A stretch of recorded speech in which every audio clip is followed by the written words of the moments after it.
ഏത് ദുരിതകാലത്തായാലും ഏത് സ്റ്റേറ്റ് ആയാലും ആര് മുഖ്യമന്ത്രി ആയാലും ഇങ്ങനെയൊക്കെ ചെയ്യാൻ പറ്റുള്ളൂ. ഇതിൽ കൂടുതൽ ചെയ്യണമെങ്കിൽ ആ മുഖ്യമന്ത്രിയുടെ പേര് പിണറായി വിജയൻ എന്നായിരിക്കണം. ഇതിനേക്കാൾ വലിയ പ്രളയത്തെ അഭിമുഖീകരിച്ചിട്ടുണ്ട്, നമ്മൾ കുറുകെ കടന്നിട്ടുമുണ്ട്.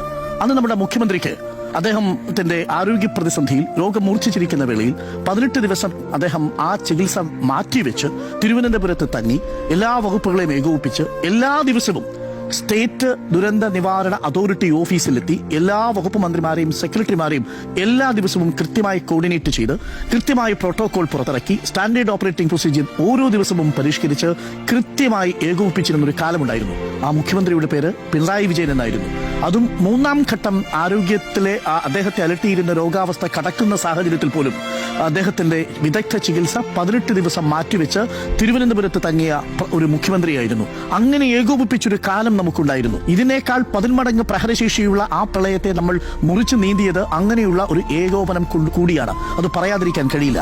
ഇന്നിപ്പോ വീണ്ടും നമുക്കൊരു മുഖ്യമന്ത്രിയുണ്ട്, വീണ്ടും ഒരു സർക്കാർ വന്നിരിക്കുന്നു, വീണ്ടും പ്രളയസമാനമായ സാഹചര്യം ഉണ്ടായിരിക്കുന്നു.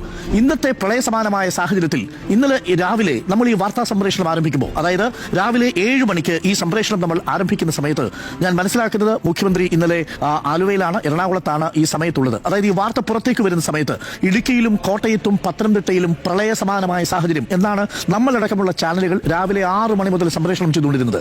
ഈ സമയത്ത് നമ്മുടെ മുഖ്യമന്ത്രി തെക്കോട്ടുള്ള വണ്ടിയല്ല പിടിച്ചത്, പകരം ആലുവയിലേക്ക് അവിടെ ഡോക്ടർ ടോണി ഫെർണാണ്ടസിന്റെ ഹോസ്പിറ്റൽ ഉദ്ഘാടനത്തിന് ഐസാറ്റ് എഞ്ചിനീയറിംഗ് കോളേജിലേക്ക് നോക്കൂ.